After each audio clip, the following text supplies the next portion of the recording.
shaka ikintu mfata uvuga ati akira ishimwe ryanje bikuve mu mutima. Kwa gatatu baratubwirije ngo turi imishinga y'Imana. Wiba umushinga wahombye, wiba umushinga wahombye, Bwana sifiwe. Amen. Twavugiriza Imana haleluya. Turabo yaremye ituremeye imirimo myiza muri Kristo. Yes. Naho ngaho wiba umushinga wahombye tugiye kumuzamurira icubahiro. Amashimwe yumva no mugoroba. Imana yishimire kuramya kwawe no mugoroba. Twagiye musa. Kandi namwe muzine. Niki cyaba?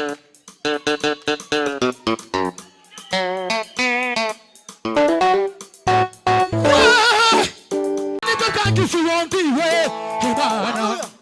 Umuntu kawe nito kanzuye Mana we. Kanguye kure. Ugira umwana mu rugo. Ugira umwana mu rugo. Ugira umwana mu rugo. Ugira umwana mu rugo. Ugira umwana mu rugo. Ugira umwana mu rugo. Ugira umwana mu rugo. Ugira umwana mu rugo. Ugira umwana mu rugo. Ntacyo nari kwimarira ntagufite, ntaho nari kugera tutari kumwe.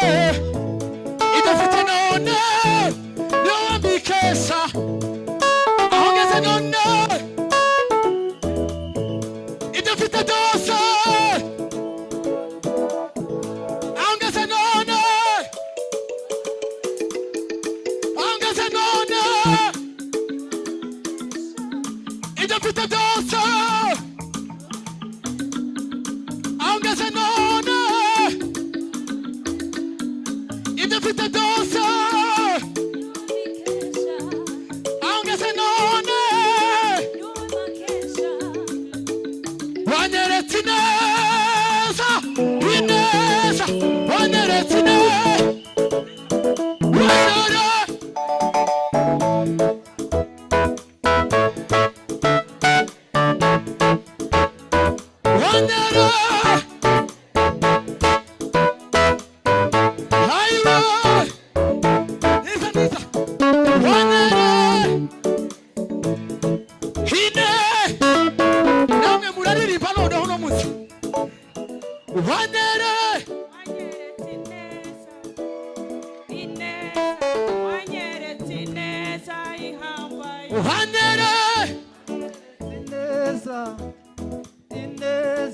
wanyeretse ineza ihambaye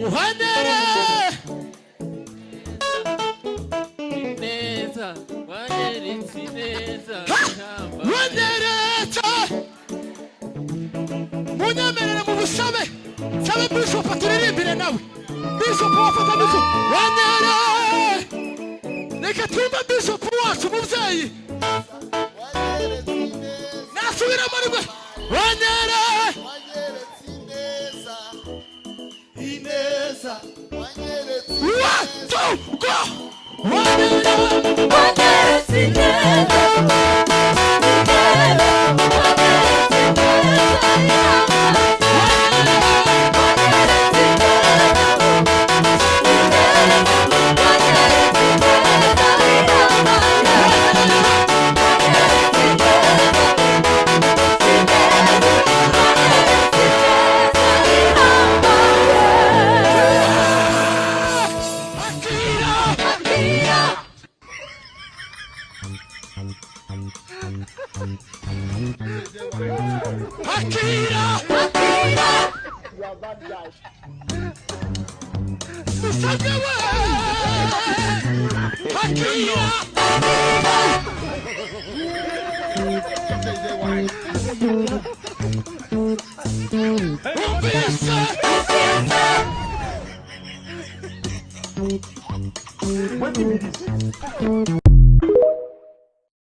dufite amashimwe